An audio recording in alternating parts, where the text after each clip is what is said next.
Exams का season है और पढ़ाई बहुत करनी है, तो बेल आइकन दबाइए और चैनल को सब्सक्राइब कीजिए, वरना जो है माता रानी कृपा नहीं देगी आए।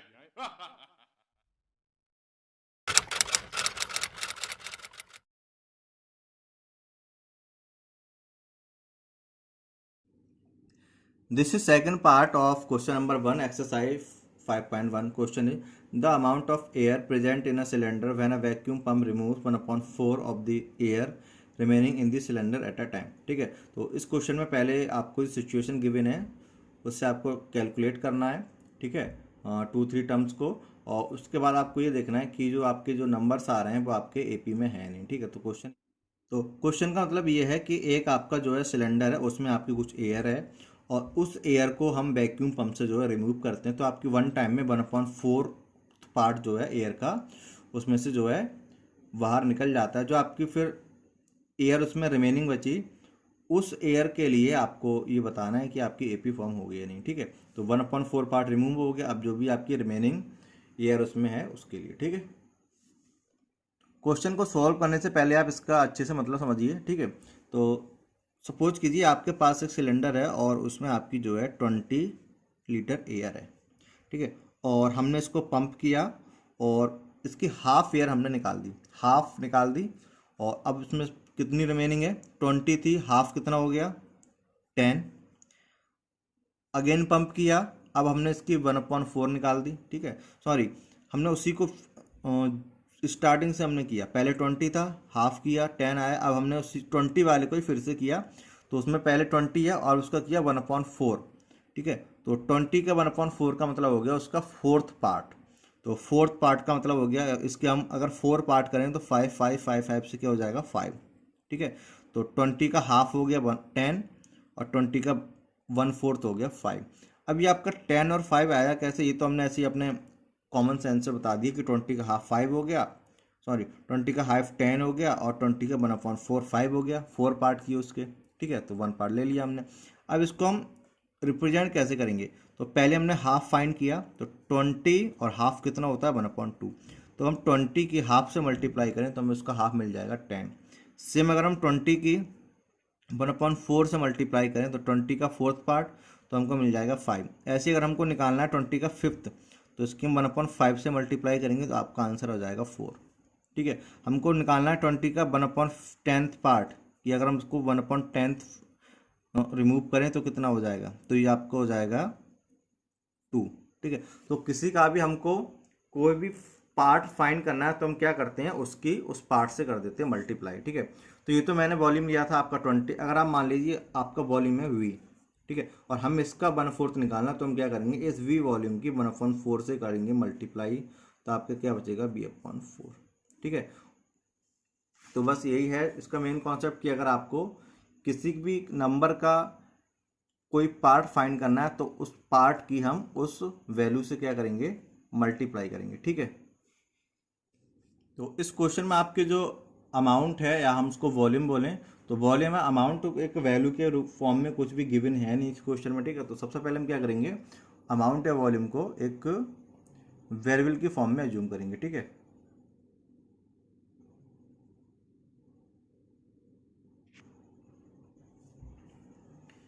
तो हम क्या लिखेंगे, लेट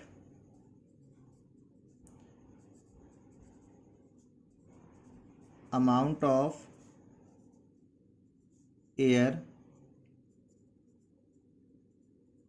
प्रेजेंट इन सिलेंडर, आप चाहें तो वॉल्यूम भी लिख सकते हैं। ठीक है, तो आप कोई भी वेरिएबल की फॉर्म में जूम कीजिए, अमाउंट जो आपका एयर है वो उसका वॉल्यूम होगा। ठीक है, तो मैं वी फॉर वॉल्यूम होता है तो मैं इसको वी से रिप्रेजेंट कर रहा हूँ। ठीक है, नाउ हमने इसको फर्स्ट टाइम पंप किया और पंप करने के बाद इसका जो है 1/4 जो पार्ट है वो उसका रिमूव हो गया। ठीक है, तो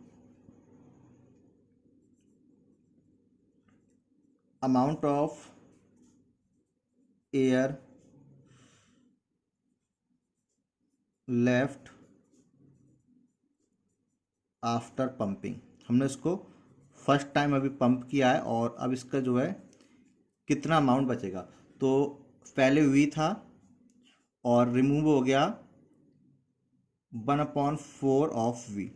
ठीक है, टोटल वी था पहले और वी का जो है 1/4 पार्ट रिमूव हो गया, ठीक है। तो 1/4 फाइंड करने के लिए हमने क्या किया, वी की 1/4 से की मल्टीप्लाई, और पहले वाले में से हम जो आपका रिमूव हो रहा है वो माइनस करेंगे, तो हमको ये पता चल जाएगा कि उसमें रिमेनिंग कितना होगा। तो ये आपका होगा वी माइनस v/4।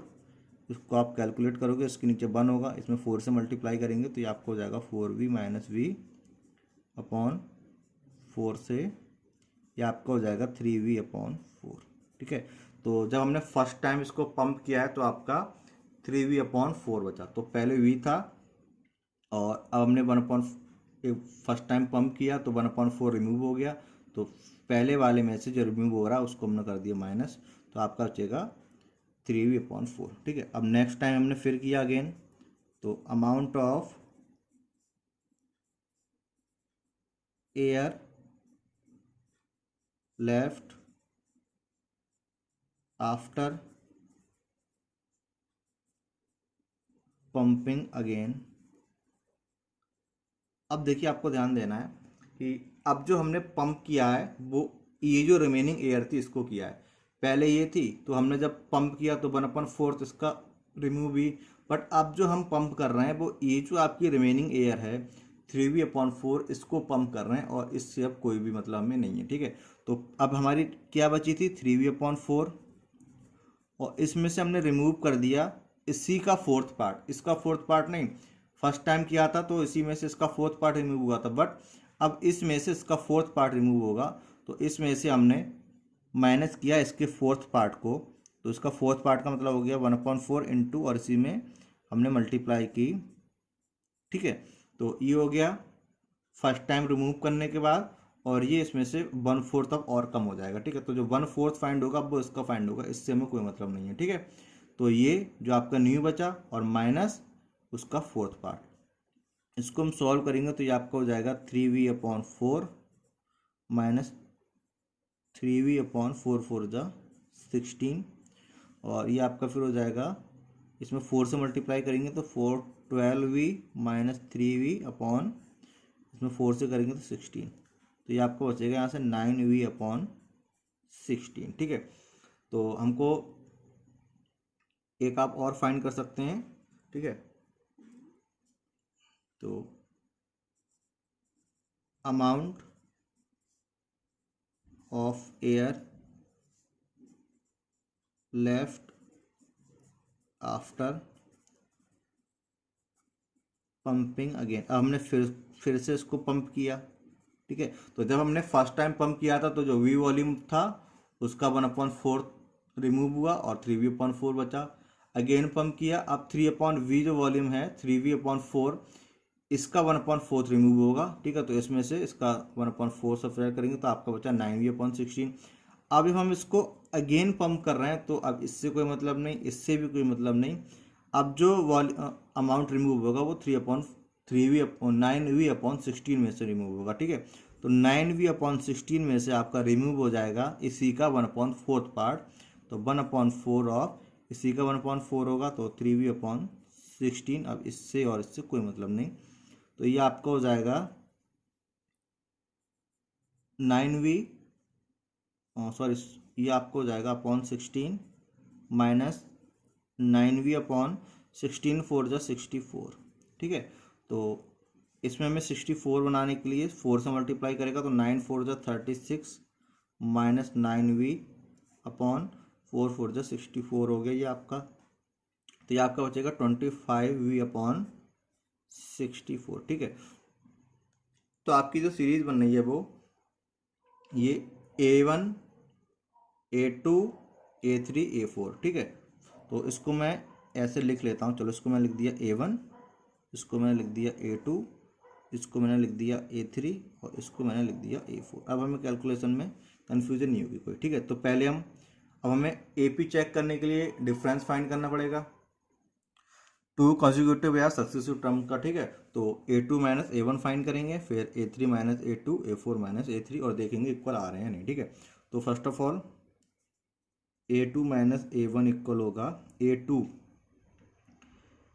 की वैल्यू है 3v/4 माइनस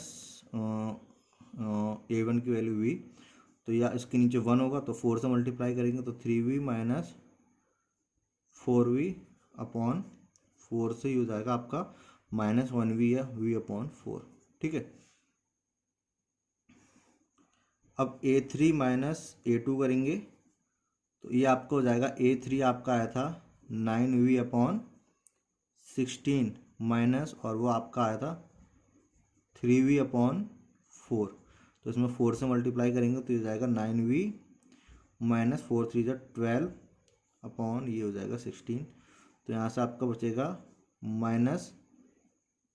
-3v अपॉन 16 और ये आपका आगे सॉल्व नहीं हो पाएगा। ठीक है, तो आप यहीं पे देखिए ये जो आपका डिफरेंस है वो सेम नहीं है, इसमें -v अपॉन 4 आया, इसमें -3v अपॉन 4 आया। ठीक है, तो यहीं से हमारा ये प्रूफ हो गया कि आपकी जो वो ये जो सिचुएशन है वो AP में नहीं है। ठीक है, तो हम यहाँ से लिखेंगे because A2 minus A1 does not equal to, पहले मैंने इक्वल का साइन लगाया इसको कट कर दिया, does not equal to A3 minus A2।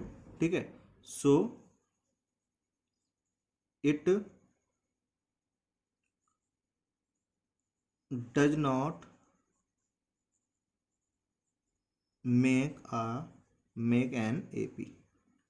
ठीक है, तो ये जो आपका क्वेश्चन था ये बाकी के क्वेश्चन के जैसा था, बट इसमें जो आपका मेन है वो आपको ये याद रखना है कि जो हम फर्स्ट टाइम वॉल्यूम रिमूव करेंगे वो तो जो हमने अज्यूम किया था उसी का होगा, लेकिन जो आगे आपका जो वॉल्यूम रिमूव होगा जो फर्स्ट टाइम रिमूव करने के बाद बचा उसमें से रिमूव होगा, और जो उसके नेक्स्ट टाइम होगा जो आपको सेकेंड टाइम रिमूव करने के बाद बच रहा है उसमें से रिमूव होगा। ठीक है, तो बस आपको यही याद रखना है और 1/4 उसका फाइंड करके तब रिमूव करना है।